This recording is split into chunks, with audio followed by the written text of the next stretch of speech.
一個78平方嘅一個3房啊，業主咧依家係放價265000啊，基本係可以做到拎包入住噶啦，爭啲電器啫，紅本在手，隨時係可以過戶嘅啊，咁就喺我哋呢個二期山南海呢個小區嘅，或者你睇唔啱呢套啊，都有好多單位係可以介紹俾你睇嘅，因為依家盤非常之多。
Hello， 大家好啊！我係玩玩黃師奶，哇，又到黃師奶同大家分享樓盤嘅時間啦啊！咁我今期咧係嚟到咗我哋呢個二期山南海嘅北區嘅啊，點解會加個北區咧？因為山南海咧佢分南區、北區啊，中間咧就隔咗條馬路嘅。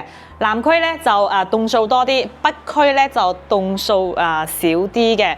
兩邊嘅樓齡時間咧係差唔多嘅，不過南區嗰邊咧住嘅人就會多啲雜啲，我覺得北區咧相對嚟講會舒服啲啦。不過呢個咧就係見仁見智啦，個人中意啦，可能有啲咧又中意嗰邊遠區大啲啦，咁你都係可以揀嗰邊嘅。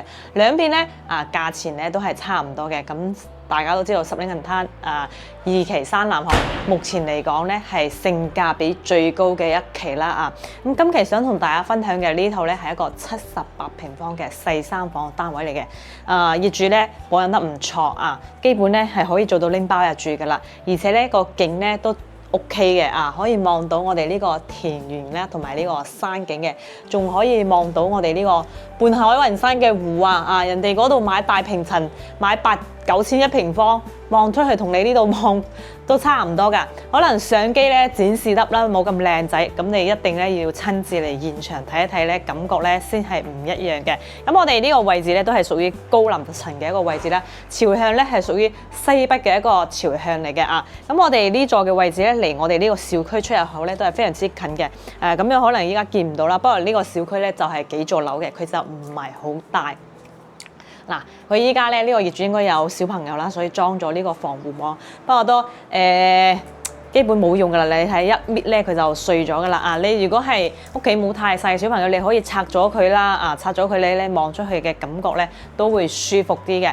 咁依家呢個78平方嘅單位咧，業主放幾多錢咧？265000嘅啊，都係圍到單價先3000零蚊一平方，可以買到一套精裝修啊，唔可以直接拎包入住嘅單位啊。門口咧就有巴士咧搭翻到我哋呢個深圳嘅蓮塘同埋羅湖啦啊！除咗呢個巴士可以翻到深圳蓮塘嘅同埋羅湖啦，門口仲有個268啦，係可以去到我哋深圳嗰個沙田地鐵站嘅，仲有我哋嗰個202咧可以去到澳頭嘅啊。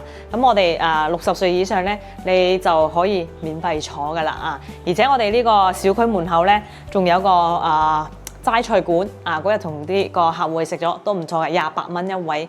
雖然品種唔係好多，不過 OK 啦。你有陣時唔想煮，去門口食一食係咪？28蚊喎，喺香港食一個快餐都唔止啦，係咪？而且環境咧仲 OK 嘅。咁除咗齋菜館啊，仲有啲簡餐店啊，或者我哋呢個淘寶嘅菜鳥驛站啊，仲有咩按摩嘅地方咧，我哋呢個小區樓下咧都可以滿足到你㗎啦啊！咁我哋依家咧喺我哋呢套單位嘅入戶呢度咧，開始同大家介紹翻嘅。咁依家我喺入戶位呢度啦，一層咧係3梯8伙嘅。見到呢個業主咧已經喺入戶花園呢度咧做好咗一個訂製鞋櫃，而且咧仲做埋一個洗手台喺呢度啦啊！翻到嚟呢度除鞋啊，呢度再洗翻個手咧，我哋就入屋啦，係咪？而且咧佢已經係封好咗窗俾你噶啦啊！咁其實因為你呢個入富花園咧，呢個闊度都夠嘅，所以佢依家做咗呢個洗手台咧，都唔會話佔用到你呢個過道啦啊！咁佢就熱水器咧，佢應該好少注裝，好知道啊！所以熱水器咧仲未裝啊，你需要買個熱水器，買個萬家樂嘅1000零蚊就 OK 噶。咁見到啦，佢上邊咧仲做埋呢個訂製櫃嘅喎。呢個好似唔係座腳唔係好大啦，因為你咁高咧，你擺嘢都唔係幾好擺，次次你要攞個梯你先擺到啊。不過除非你擺啲就係成日唔係點用嘅嘢啦，作為一個收納空間啦。咁我一入嚟第一感覺咧就係呢個單位咧採光非常之好啊，而且我依家同出邊個門同埋呢個打開咧，空氣咧係對流嘅，非常之舒服啊。咁你入嚟右手邊咧，呢度係我哋一個廚房啦啊，廚房咧就要買翻個雪櫃啦啊！如果你中意煮飯，呢度再買翻個爐頭喺呢度開個窿擺入去咧就得噶啦啊！咁呢個業主咧，佢之前應該其實都係冇點煮過，不過呢個係時間長咗生鏽咧就甩晒啊！咁我哋出嚟呢度係有個餐廳位嘅，呢個位咧就係呢個戶型咧最唔好用嘅一個地方啦。呢個餐廳位咧就唔係好大。佢哋就最多係擺張米二嘅餐台啦，咁好多咧佢就直接會擺張伸縮餐台啊，或者擺張啲細嘅長台嚟嘅，咁就睇你如果係中意喺屋企食嘅或者係煮得飯多咧，真係覺得呢個餐廳位係冇咁好用嘅，84方嗰個就好用啲。咁呢邊咧就係我哋客廳啦啊。餐客睇嘅，擺到個三件套，其實好多都已經唔擺咁大嘅茶几啦，會擺兩張啲圓嘅細嘅，或者直接唔擺噶啦。見到咧，佢已經係做好咗呢個藝術漆嘅喎，啲印花做得幾靚呢個，睇上去啊。啲傢俬咧，直接用都係可以用到噶啦啊。其實佢呢個單位係爭啲電器啫，傢俬已經係有噶啦。呢邊係我哋露台位啦。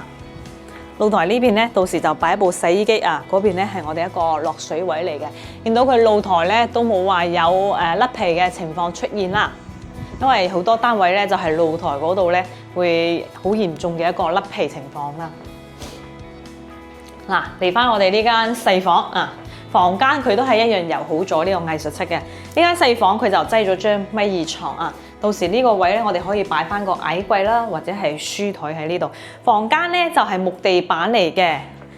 咁你如果係覺得打理麻煩，咁你可以換翻磚。咁其實呢家直接用都係 OK 嘅。呢邊係我哋一個客廁啦，都係做好咗一個乾濕分離。呢啲廁板咧你要換一換啦，因為好舊啊。呢個去淘寶買咧就得㗎啦。嗱，呢間係我哋客房。呢間客房咧，佢就係做咗個榻米嘅，做咗個榻米咧，佢又多咗好多啲收納空間啦。啊，呢度可以擺啲物啊，或者啲雜物呢啲地方咧啊，一樣咧係可以打開嘅。咁依家我就唔開。呢邊咧係我哋一個書台啦，擺電腦啊，或者做一個梳妝台咧都係 OK 嘅。嗱，睇翻我哋主人房，主人房咧佢都係訂製咗個衣櫃嘅。其實呢個業主應該係做好咗呢啲咧，都冇住過。嗱，呢邊就擠咗張米半床，兩邊咧仲可以擺多兩個床頭櫃。主人房個景咧都好靚仔喎，可以睇大家睇下，打開一窗。哇，其實呢個感覺望出去咧都係好舒服。有啲客咧又中意睇遠景啦，有啲又中意睇咁樣嘅，或者有啲又中意睇海景嘅。所以十里銀灘咧，每套單位咧個景觀咧都唔一樣嘅啊！個業主咧仲呢度咧將佢加高咗，做咗個擋水板啊！落雨咧就唔驚啲雨咧會透過窗台飄入嚟啦。咁好啦，咁我哋呢個單位咧成個內籠咧同埋景觀就大家睇完啦啊！一個78平方嘅一個三房啊，業主咧依家係放價265000啊，基本係可以做到拎包入住噶啦，爭啲電器啫，紅門在手，隨時係可以過戶嘅啊。咁就喺我哋呢個二期山南海呢個小區嘅，或者你睇唔啱呢套啊，都有好多單位係可以介紹俾你睇嘅，因為依家盤非常之多，咁你就要睇下你自己想要朝向好啲啊，或者係樓層高啲啊，或者係景靚啲啊，咁你將你嘅需求講出嚟，我哋就會帶你睇相應嘅房源啦。因為咁多，我唔會全部帶你睇晒，你睇晒你自己都暈啦，係咪啊？一般我哋都會揀過自己睇過咧，先會帶你嚟睇嘅。咁好啦，咁我今期呢個視頻咧就分享到呢度啦。有中意嘅朋友就馬上聯絡我過嚟睇樓啦。我係揾黃師奶，拜拜。